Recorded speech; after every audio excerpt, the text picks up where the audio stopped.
Hello, all you film freaks and movie maniacs out there.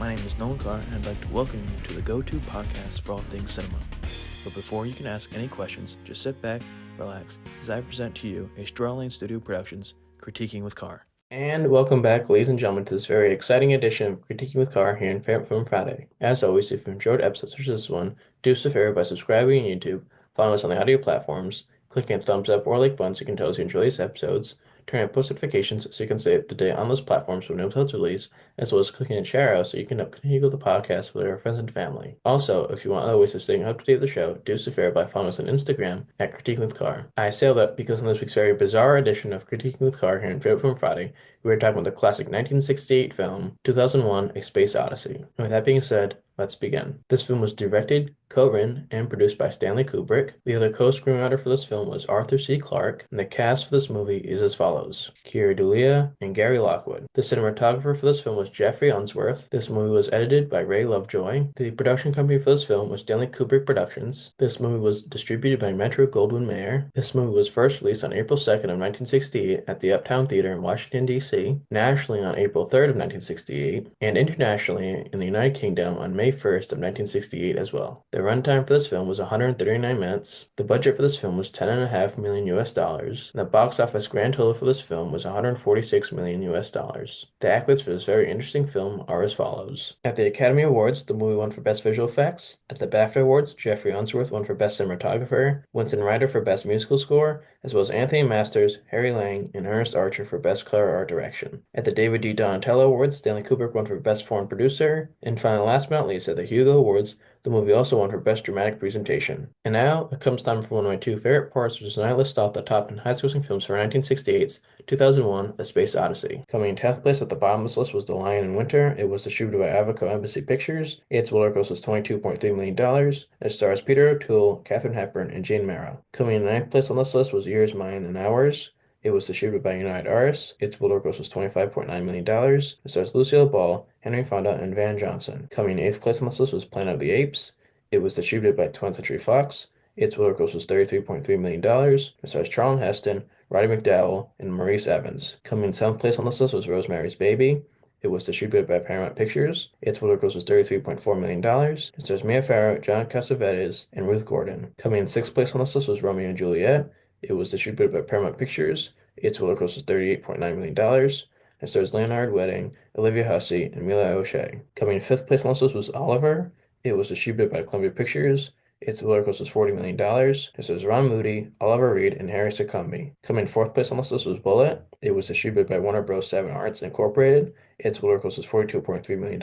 It stars Steve McQueen, Robert Vaughn, and Jacqueline Bisset. Coming in 3rd place on this list was The Odd Couple. It was distributed by Paramount Pictures. Its world gross was $44.5 million. It stars Jack Lemmon, Walter Matthau, and John Fiedler. Coming in 2nd place on this list with the silver medal was Funny Girl. It was distributed by Columbia Pictures. Its world gross was $58.5 million. It stars Barbara Streisand, Omar Sharif, and Kay Medford. And finally, coming in number 1 with the gold medal as the highest grossing film for 1968 was 2001: A Space Odyssey. It was distributed by Metro-Goldwyn-Mayer. Its world gross was $146 million. It stars Keira Dullea and Gary Lockwood. And now, for the moment you've all been waiting for, my review of 2001's A Space Odyssey. Stanley Kubrick's 2001: A Space Odyssey is often hailed as one of the greatest films in cinema history, a visually groundbreaking masterpiece that revolutionized science fiction. Upon its release, it pushed the boundaries of special effects, storytelling, and philosophical depth. However, despite its monumental status, the film doesn't quite live up to the hype for everyone. In my opinion, 2001 is a slow, sometimes boring, and overly abstract experience that leans heavily on its visuals, but lacks the compelling narrative to keep you fully engaged. There's no denying the sheer ambition behind Kubrick's direction and the film's design.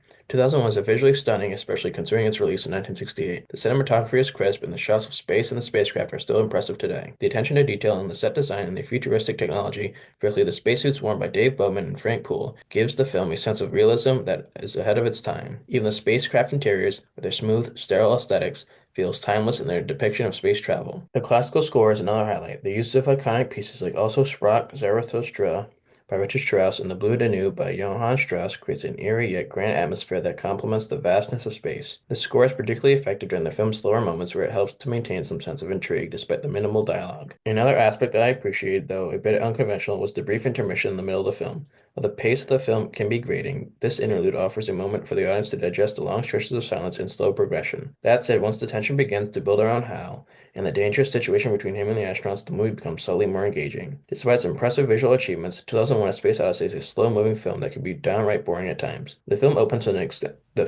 with an extended sequence featuring pre-human hominids, which introduces a mysterious monolith that catalyzes humanity's first step towards intelligence. While the symbolism is undoubtedly intriguing, the execution feels drawn out and uninteresting. The chimps don't look particularly realistic, and their movements, especially the sounds they make, often feel artificial as if they were added in post-production. The early portions of the film, before the humans enter space, are perhaps the most tedious. The alien monolith sequence, while important thematically, seems overly long and largely disconnected from the more engaging plot of the astronauts in space. Until Dr. Floyd reaches Space Station 5, I found myself losing interest quickly. The slow pacing and the lack of clear narrative direction made it difficult to stay invested. The man vs. machine conflict between Hal and Bowman becomes the most compelling part of the film, but by the time it fully kicks in, it's almost too late to salvage the pacing. The tension surrounding Hal's malfunction, especially when he locks Bowman out of the ship after killing Poole, is one of the few moments that manages to capture real suspense. But after this, the film takes another dive into the abstract and I quickly lose interest again. The ending, where Bowman experiences an odd transformation in a neoclassical house and then ages into an old man before turning into a fetus-like star child, left me more confused and enlightened. I understand that Kubrick was aiming for a philosophical statement on humanity's evolution, but the execution felt more baffling than profound. Ultimately, 2001: A Space Odyssey is a film that I believe is more about the experience than the story itself.